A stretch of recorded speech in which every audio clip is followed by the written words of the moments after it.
Good afternoon, everybody. This is Kolla Jayasri. My serial number is 37.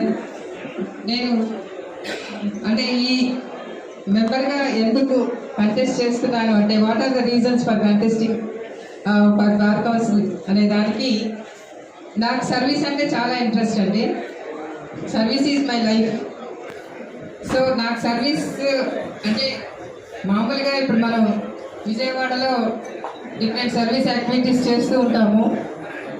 దాంతోపాటుగా ఇక్కడ ఇందులో ఈ ప్రొఫెషన్లోకి వచ్చిన తర్వాత I noticed some problems related to the advocates.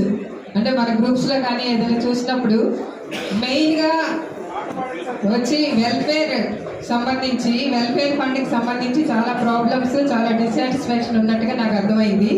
అయితే దానికి సంబంధించి వెల్ఫేర్ ఫండ్ శాంక్షన్ చేసేటప్పుడు ఎవరికైనా సరే అంటే నామినీ కానివ్వండి, డిపెండెంట్స్ కానివ్వండి, పిల్లలు కానివ్వండి, వైఫ్ కానివ్వండి, ఎవరైనా వాళ్ళు డిపెండెంట్ అయితేనే ఇస్తాము అని అంటున్నారు. అలా కాకుండా whether he is dependent are not అంటే ఇప్పుడు పిల్లలు జాబ్ చేసుకోకుండా ఎవరుంటారు? జాబ్ చేస్తారు కదా.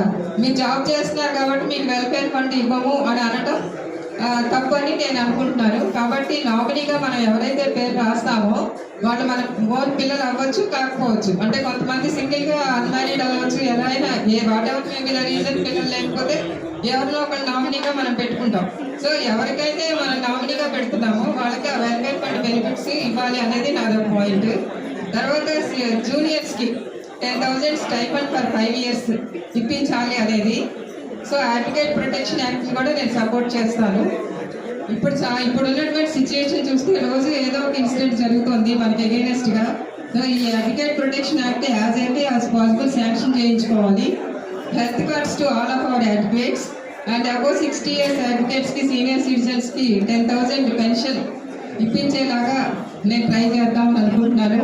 తర్వాత హెల్త్ ఇన్సూరెన్స్ కూడా అంటే మనం చనిపోయిన తర్వాత ఇచ్చే వెల్ఫేర్ ఫండ్ కంటే మనం బతికున్నప్పుడు మనకి హాస్పిటలైజ్ అయినప్పుడు ఏదైనా ప్రాబ్లమ్స్ వస్తే ఫైనాన్షియల్గా హాస్పిటల్ ఎక్స్పెండిచర్స్ కూడా కొంత అమౌంట్ అనేది శాంక్షన్ చేయాలి.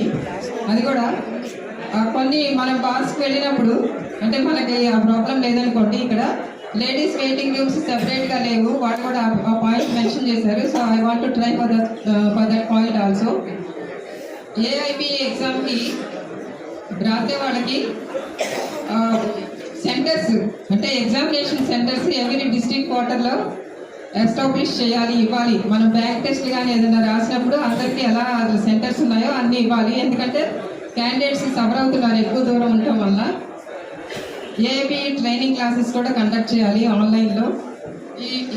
ఈ యొక్క ఎయిమ్స్ అన్ని ఇవన్నీ ఇవన్నీ కోసం నేను ట్రై చేస్తాను. I will do justice, 100% justice to the post. Thank you. Thank you అమ్మా, చక్కగా చెప్పారు.